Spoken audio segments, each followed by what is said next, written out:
Hello folks. In this video we're going to look at a custom playset that I put together. This is the Marx Prehistoric Times Giant Playset, and there's the box for it. And I'm going to show you that box in detail, but first I'm going to explain the story behind this set. When I put together my Marx playsets a few years ago, I had a lot of extra pieces, and some of them were premium pieces and some were weird color variations. And instead of just putting those away in a box somewhere only to be looked at every few months or years or whatever, I wanted to put those to good use. So I created this custom playset, and it is a what if playset, like a fantasy set. And the story behind it is that it came out in 1964.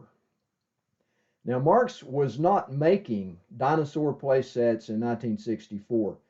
They stopped making dinosaur playsets in 1963 with the 3398 set, which is generally considered to be like the king of Marx dinosaur playsets. I have that, and I will be showing it in a video at some point. But after they finished that in 1963, they sold those for a few years afterwards, and they had some other like half sets and things like that, and the Flintstone set that came out in '61, and those sold throughout the early '60s. But the thinking behind this set is that in 1964, when Marx was really only running dinosaurs for like the blister card sets and the bin items, they had a lot of pieces left, just like I did. And they wanted to put those to good use. So basically, they went against their idea of having each mold group of dinosaurs in the same color. The only times they went outside that formula from in the early days was the large mold group, when they would have those three dinosaurs in different colors and usually have one of them in a premium color, like a metallic silver and sometimes a metallic green. Now, not all of the play sets had the premium pieces, but a few of them did. And they had those in there as an incentive, I guess, for people to buy more of these things, trying to get one of those premium pieces. But in most cases, it was just children, buying them. And anyway, for collectors, those are really cool. And so, other than that mold group, everything that Marx had in their playsets was a complete mold group that matched color, whether they were marbled or they were tan or they were more commonly green or gray or brown for the small mold group, or maybe the second series mold group. Those all matched color because they were all run at the same time in the same mold. They were taken out and put aside, and they went into a playset box by whoever sorted those things. Okay, the thinking here is with this playset that they would add those in as mold groups, complete mold groups, in order to have a good variety of figures, but they would vary the colors in them the way they did on their blister cards sometimes. And they basically ended up with no hard and fast rules about colors or anything, as long as the whole mold group was in this playset. And they got to use some pieces that they had laying around, just like I did in real life. Then that's what made up the playset. And there were a few other additions to it also. This being a giant playset, they wanted to really use up inventory. They didn't run a lot of these in the fantasy background for this. And they wanted to use up as much inventory as possible. So they had the terrain pieces, the three-piece terrain piece from the 3398, as well as the earlier 4-piece terrain from the square box sets. And they even had some cardboard cutouts thrown in there just to kind of spice things up, you know, for lakes and rivers and tar pits and such. And they threw in some other stuff like a campfire, a big campfire for the cavemen, and some cactus and, you know, dead trees, and a lot of stuff from the earlier sets, as well as stuff from the stuff that was intended to be on blister cards, like the tan versions of some of the second series animals and the metallic green versions of some of the second series animals, and just everything thrown in there. And actually 2 of the large mold groups that had not been in play sets for a while, those were phased out earlier. When the revised mold group was being worked in 1959, they were phasing out the large mold group. So they had a few of those laying around. They put in 2 shots of those and 1 entire shot of them in the metallic silver. So this is kind of a catch-all playset, but it's got a lot of gems in there. Now I'm going to show you the box. I drew this thing. And there is a version of Magic Marxy. That's Caveman Marxy. Another great Caveman Marxy toy from the world's largest toy maker. And we have a big lake here. Now, I figure in the fictitious background of this, the nickname of the set among collectors might become the lake set, because it's got this huge lake in it.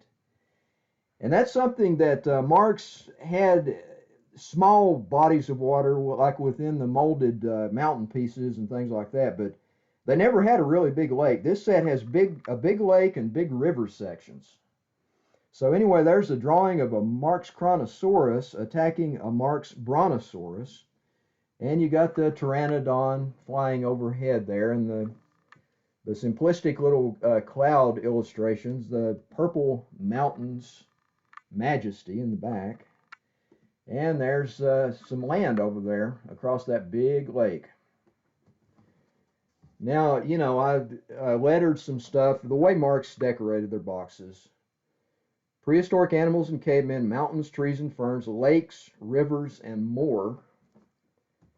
The back of it is blank, and the bottom of it is blank. But here we have one of the Marx slogans, one of the many Marx toys, have you all of them. They had actually phased this out by 1964 when this set was supposed to have come out. But hey, it's revived for this, you know. And it's number 1400, which isn't even close to most of the numbering for the Marx playsets. The first one was 3390, and most of them were like in the 3380s or 90s. But this is number 1400 because it's quite different. And not many of them were run. And if this were a real thing, and they were in the market, if they possibly existed for collectors to hunt down, they'd be like a holy grail now, because they would be extremely scarce, much more scarce even than the 3398, and probably at least as scarce as those smaller sets that came out in the early 60s. I think 2650 and 06, I want to say 45. The really rare ones. It'd be like a situation like that. And there's the Prehistoric Times. That font is in keeping with the square box sets font. And there's, of course, Louis Marx' address in New York. They always had that on there. And that pretty much covers the box. Standard playset box, just a whole lot of stuff in there, and it all fits in there. I wanted it to be legit, you know. All of these pieces fit in there. And here's the booklet. The new enlarged edition. Now, this is actually the revised version of this booklet that in real life first came out in 1971 in the remake of the 3398 set. But who's to say in the alternate universe that this thing exists in, that they didn't come out with this booklet a few years earlier in anticipation of a re-release later, and you know, they just kind of laid around and they threw some of them in these sets. That's what happened here. This is a 20-page booklet. I'll go ahead and show it. It's just, it goes into some detail about, you know, the time and the science behind it, the prehistory. And they tell about some of the animals in there: Sphenacodon, Dimetrodon, Moschops, Cynognathus. I've shown these books in other of my Prehistoric Times videos, so, you know, Marx Dino Playsets videos. You can check out all of those. I've got them on a playlist on my channel page for Dinosaur Playsets. I also have another playlist for Marx toys, so if you're into this stuff, you might want to check those out. That Dinosaur Playsets playlist is getting bigger all the time. It's over 20 now, and it's going to be a lot bigger before I'm done with it, if I'm ever done with it. This is the timeline, and they basically recognize that they were all these prehistoric animals existed at different times, but you get them all in the set so a kid can play with them along with cavemen, you know, because that's what they wanted to do. As kids, we saw the movies, really monster movies about dinosaurs, and we had comic books that treated dinosaurs like monsters, and other toys treated them like monsters. And that's the way we played with them, and they menaced people, either cavemen in near prehistory or modern men, like the military and such. So we wanted to play with them that way, and that's why one reason why Marx Dinosaur Playsets are so successful, because they gave us what we wanted. You know, we wanted to play with all that stuff together. And there's a look at the booklet, you know. It's just, these are fairly plentiful. It's kind of hard to find one in nice condition, though. Even this has got like a little, looks like a little bit of yellow marker on it there. But compared to most of them, you see, this is actually pretty nice. Now for the components.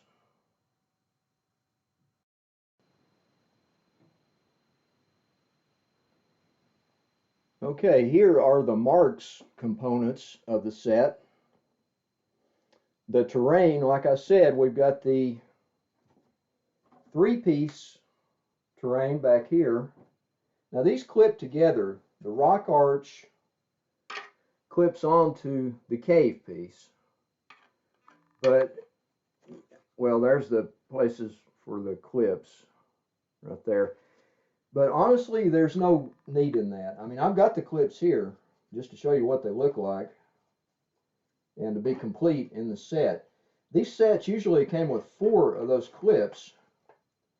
And honestly, I doubt if any kid ever used those things. They were probably just lost pretty quickly, but they're kind of hard to find these days. That's what the clips look like. Just little plastic clips that hold the pieces together. But you know, the rock arch just sets on top of the other 2 pieces, and there's the lake section. Now this 3-piece terrain section is actually from an original 3398 because it's marbled in black. The original one from 1963. The redo of the 3398 that came out in 1971, it just had solid color 3-piece terrain section. It wasn't marble like this. So this is actually kind of a premium piece in itself because it's from the 1963 3398 Marx Dino set. Now these other 4 pieces, they came in the square box sets. You got the cave here. And these are marbled. They're pretty cool. These are actually my pieces from my original set that my parents got me back in 1964. This is the flat rock section. Here's the taller little rock ridge section. And here is the lake section. And you know, these things have held up pretty well over the years. They're pretty resilient. A kid has to try to break these things because these got thrown around in toy boxes for decades. And they survived pretty well, even the paint on the lake. And I think that original set that I had, you know, when I did my video on the set from 1960, uh, called the, let's see, the uh, 3394, I think it was. Anyway, I put 6 cavemen in with that because I thought my original set was probably that one. As I've learned more, though, they re-released the 3388 that originally came out in 1959. They re-released that in 1961. And as I think back, it could have been that set because it actually came with cavemen. The original one did not. It was unnumbered, but the 3388 that was re-released that came out in 61 and 62 that said 3388 on the box, that actually came with 6 of those cream color cavemen like this. So it could have been that. I don't know. But anyway, I just put 6 cavemen in with my 3394 as an homage to that original set that I had. And these 4 terrain pieces here are from that set from 1964. So let's move on. We've got 2 complete sets of palm trees and ferns, 4 each, in different colors that contrast pretty well. We've got the dead tree and the stumps from the original, the first Marx Prehistoric Times playset that came out in 1957 called the 3390 Prehistoric Times. And we've got some cacti. In case, I just threw these in. I had them and it's Marx, I reckon, so I just thought that it would be cool to throw these in case someone wanted to set up a desert scene or whatever, you know. And now for the dinosaurs, this has 42 dinosaurs. There are 2 shots of the large mole group, one in different regular colors, the gray and the green. Here's the potbelly T-Rex. And of course they had the names and links on the tails or bellies or whatever. Here's the Kronosaurus. This is going to be a long video because there's a lot of stuff here, so you know, if you're interested in it, just hang in there. If not, you're probably gone already. So here is the Brontosaurus. You can tell it's a large mole group because it's got the big circles on the feet, bottoms of the feet. Now, this has a whole shot of large mole group dinos, which is, by Marx, the large mole group was PL749, I believe, in the metallic silver. These are all premium pieces. Usually with these playsets, you only got one of these if you were lucky. A lot of playsets didn't have any premium pieces, Marx Dino playsets. So this one has 3, and it's by design. All of these, according to my fictitious background for this custom set, fantasy set, had all 3 of these because evidently Marx had a lot of them left over, you know. Here's the Kronosaurus in the metallic silver.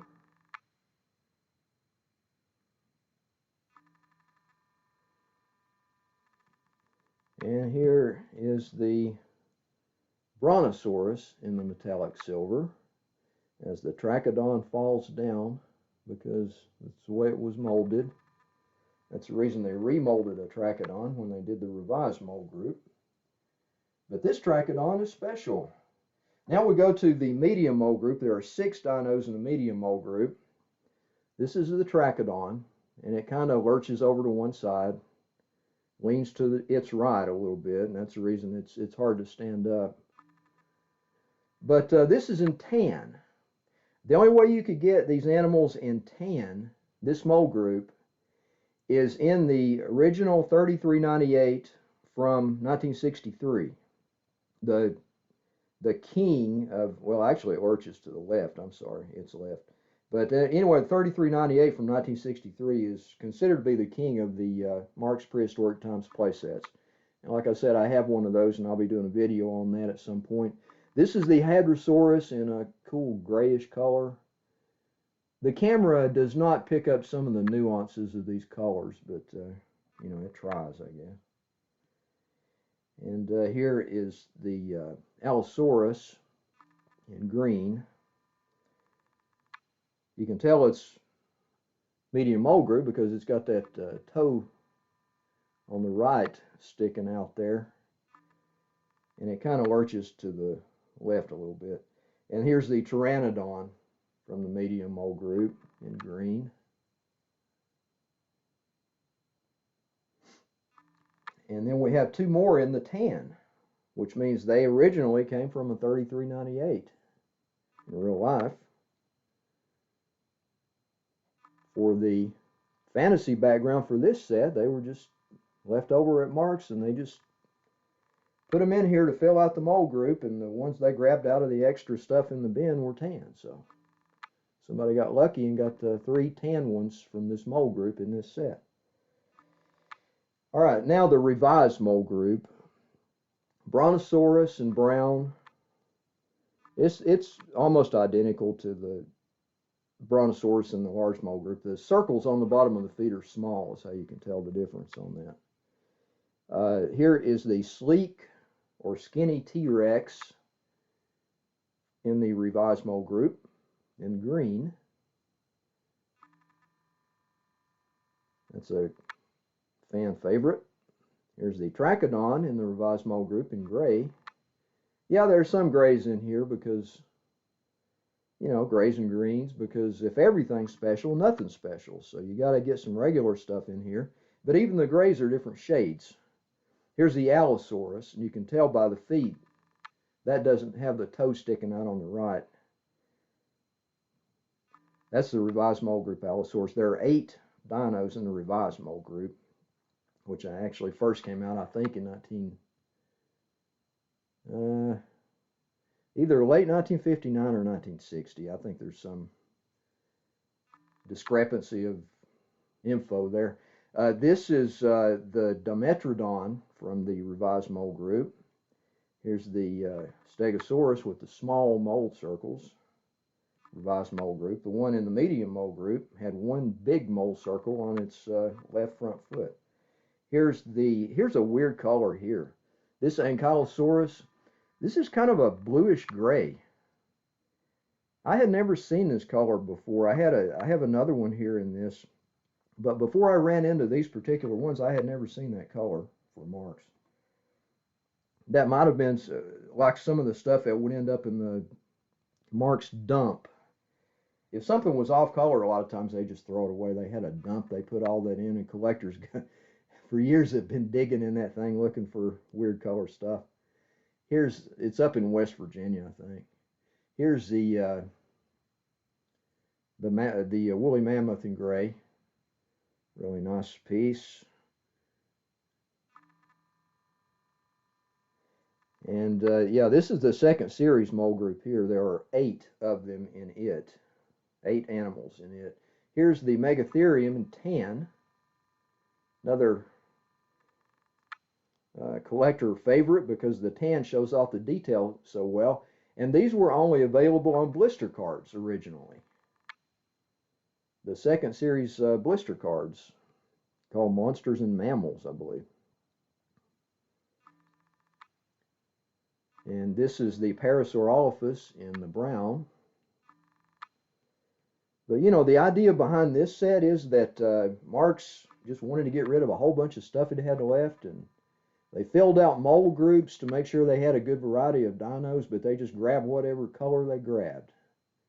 So you ended up with good color variety in this, which is what I was going for.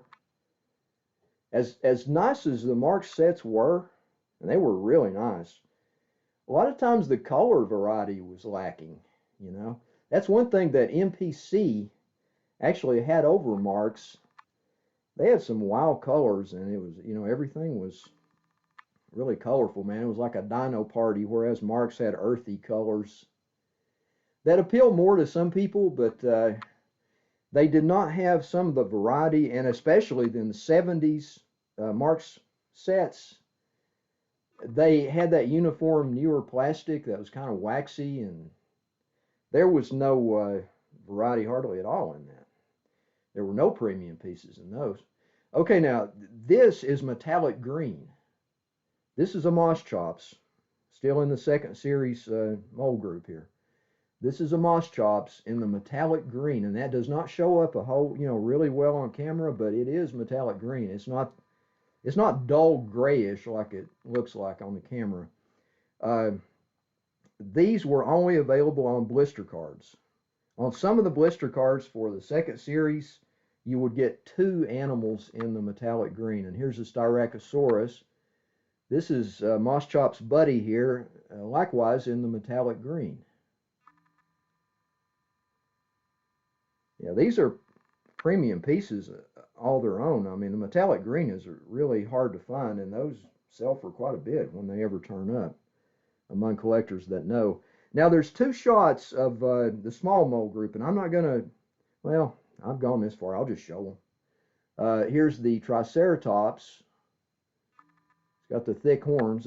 You can tell that's a small mold group, Triceratops, because of the thick horns. Here's the Sphenacodon, and it is marbled in gray and other colors, a real darkish gray base, and then it's got a lot of other colors swirled in. These marbled pieces are highly sought after too among collectors. You only got that in the older pieces. The new stuff from the 70s, they didn't have any marbling. Everything was uniform and cookie cutter, and with most serious Marx collectors for the prehistorics, they prefer the older figures because of the detail, fine detail of this lead-based paint plastic for color pigment. It created a plastic that showed off the detail really well. It's a matte finish. And the stuff in the 70s was a different kind of plastic. They call it heritage plastic. It's like waxy, uniform. They all looked the same, and they only had like 3 different colors and no premium pieces. So Marx dinos were pretty dull in the early 70s anyway. In 1978, here's a Dimetrodon in brown. In 1978, they came out with that 4208, which was like a downsized 3398. And that had yellow and blue. And those were kind of gaudy and funny looking. Now here's a weird color too on this Cynognathus. This is another one in that bluish gray color. That the see, which one was that? Oh yeah, the Ankylosaurus was something like that. This is more of a blue though than that. So there's some weird off colors in this, which really makes this interesting to me. Here's Triceratops in green. Like I said, there's some regular ones in here because if everything's special, nothing's special. So these just highlight the special pieces, you know. There's the Sphenacodon in brown. Here is Plateosaurus in gray. And here is Plateosaurus in a weird marbled, really dark, grayish brown color. It's just, you got some really weird color combinations occasionally in these older Marx figures.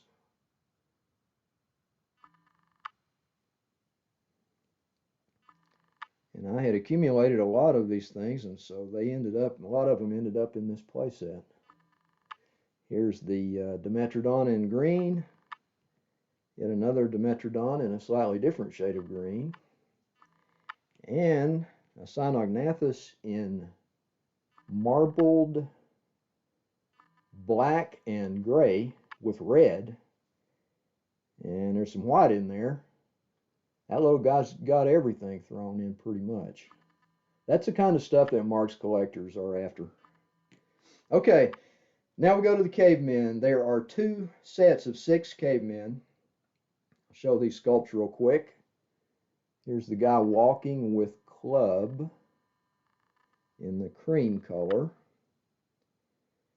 Here's the guy with the stone, and it's like a stone axe or a stone club and a stone knife in the cream.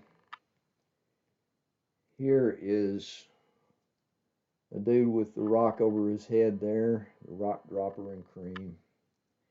Here's the short guy with the spear in the cream. And some of these, you know, Marx cavemen are different shades of these colors and just various colors. Here's the rock beater in cream. Here's the animal skinner in the cream. And here's another walking guy with club in a slightly darker cream color. Here is that dude with the knife and the club in tan. There's a rock dropper in tan. Here is a short guy with spear in a really weird, like a dirty gray color.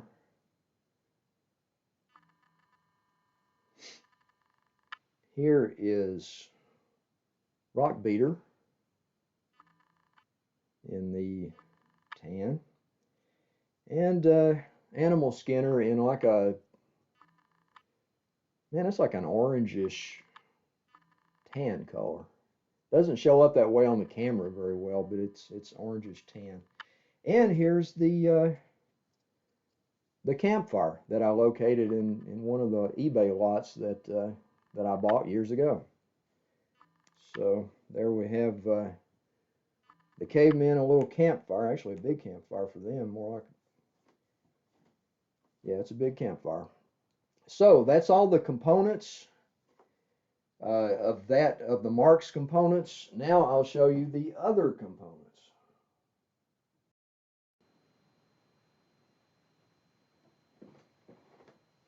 Okay, here are the additional components that I made for the set. Basically, they're cardboard cutouts, and I know Marx didn't do stuff like this back in the day, but I figured for a special set like this, and you know, it's a fantasy set, so maybe they went that route just to spice things up a little bit. I mean, they try not to be too ephemeral as far as the actual components of the playset. They wanted stuff that would stand up to play. But honestly, these cardboard cutouts are probably as resilient as that vacuum terrain piece was that came out in the late 50s.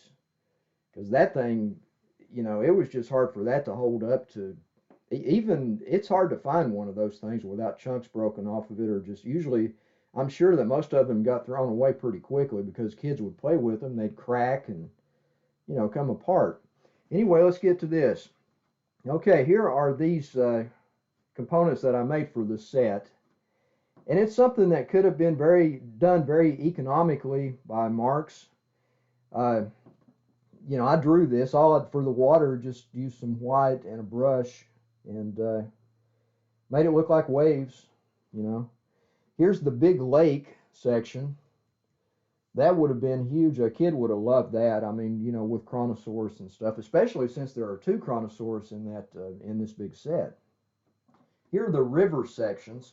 Now these, there are, let's see, 1, 2, 3, 4, 5 of these things, and they're like 2 feet long.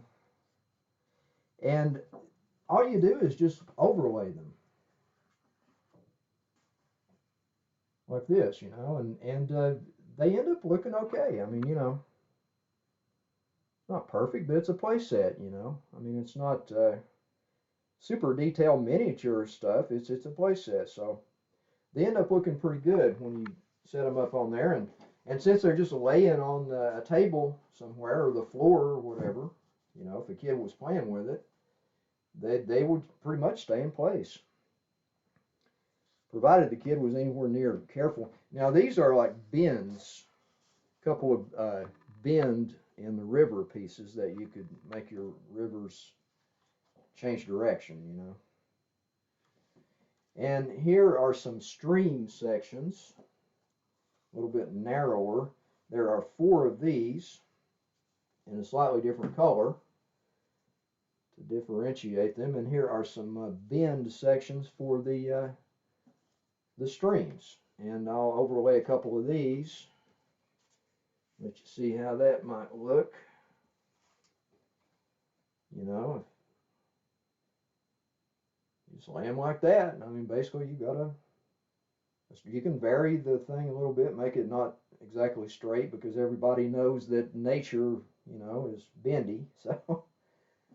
So give it a natural look if you want to. I mean, if a kid had enough imagination to go that far with it. And now these right here are just throw-ins, really. These can either be boulders in the ground or pits, these things.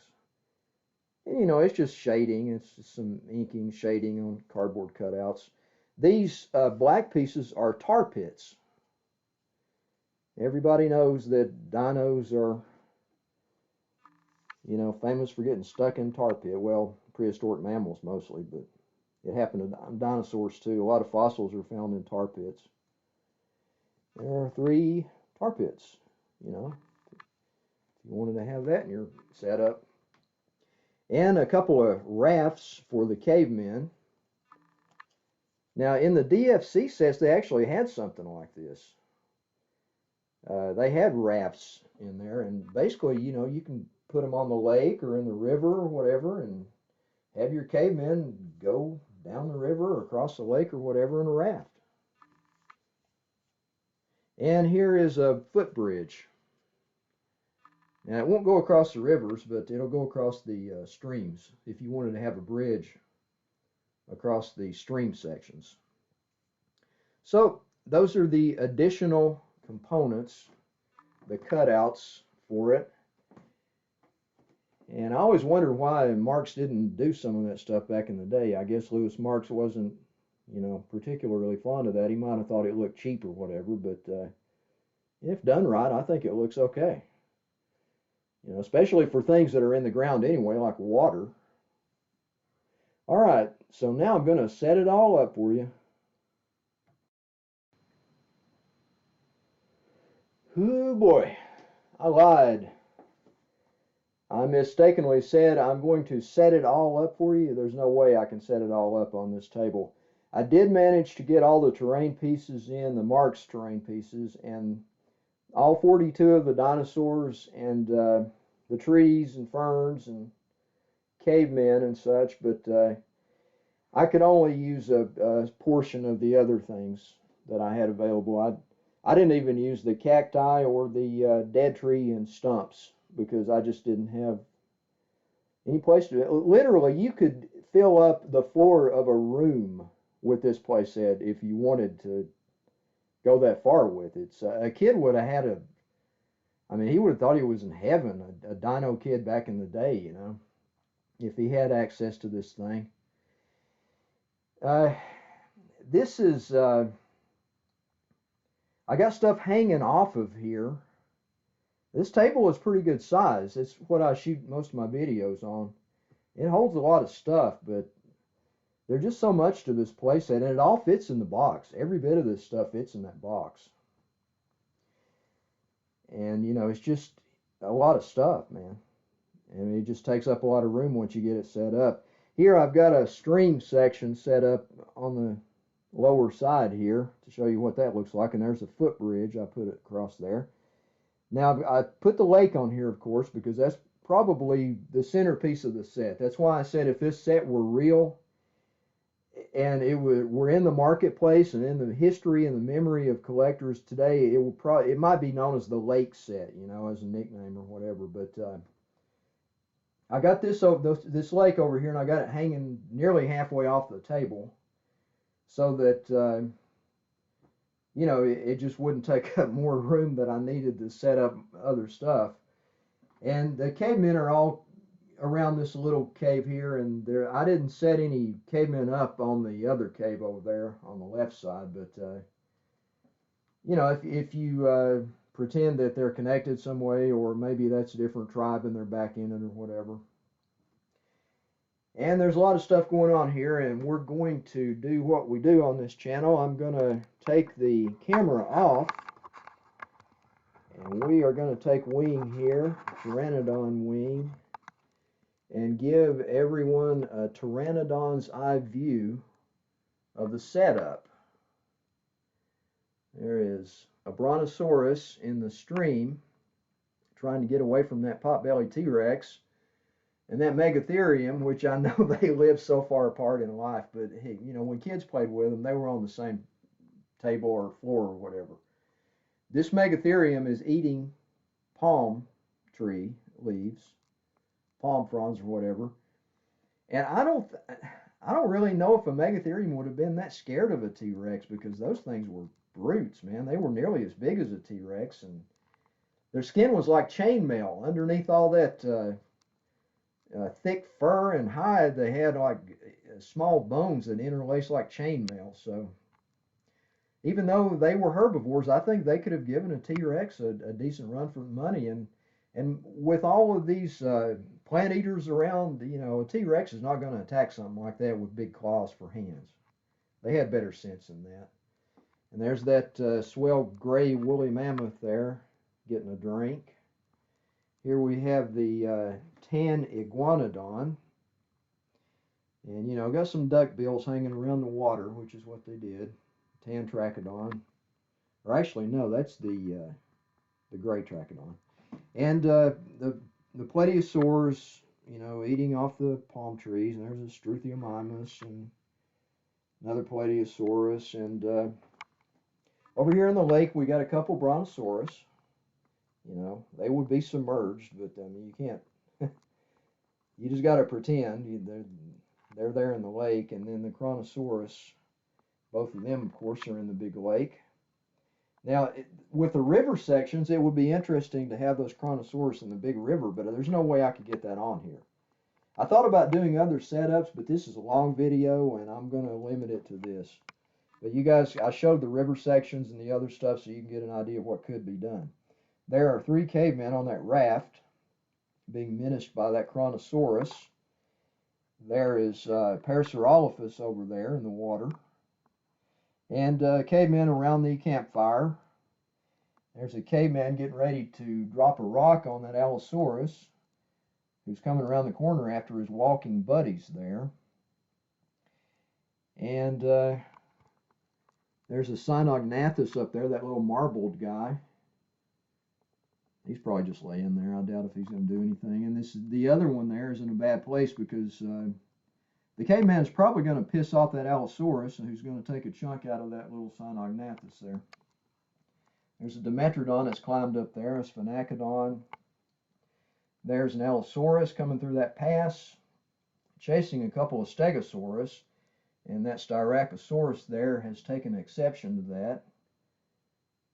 He might be going to take on that Allosaurus, and there's the lone Pteranodon in the set, perched atop that cliff up there above the cave.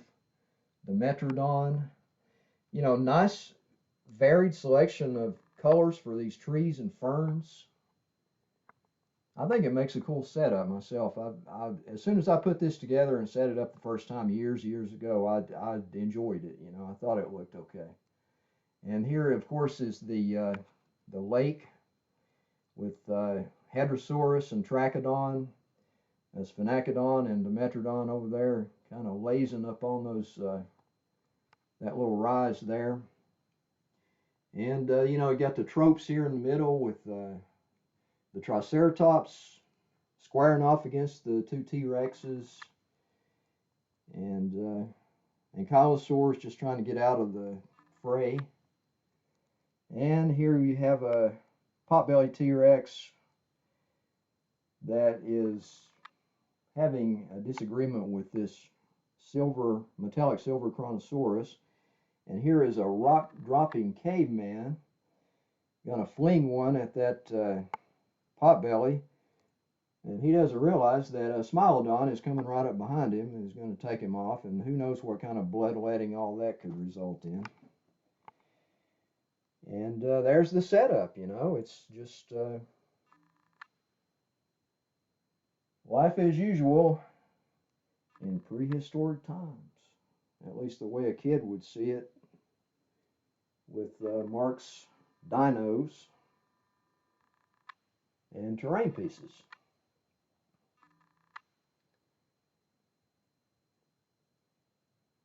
Yeah, I think the cutouts for the water sections, especially the big lake, I think that turned out pretty good. Really dresses it up. When you see these sets, I set every one of these sets up that I do videos on, and they all look good. I mean, I love the sets, but this adds another dimension to it, these water cutouts. And I know that Marx purists might turn up their nose to some fantasy set like this, but you know, everybody's entitled to their opinion. I mean, I'm not a Marx purist. I just collect Marx dinos and NPC dinos and different, you know, monster and dinosaur toys. I just like to have fun with this stuff. I like to make these custom play sets and think about what if, you know. So there we go. We're going to let the pteranodon finish soaring around and alight back up on this cliff as we bid adieu to this scene from prehistory, you know, a dino kid's dream. And I will be back next video that won't be this long, probably be about half this long probably, and I will cover another dinosaur playset, this time from MPC. See you guys later.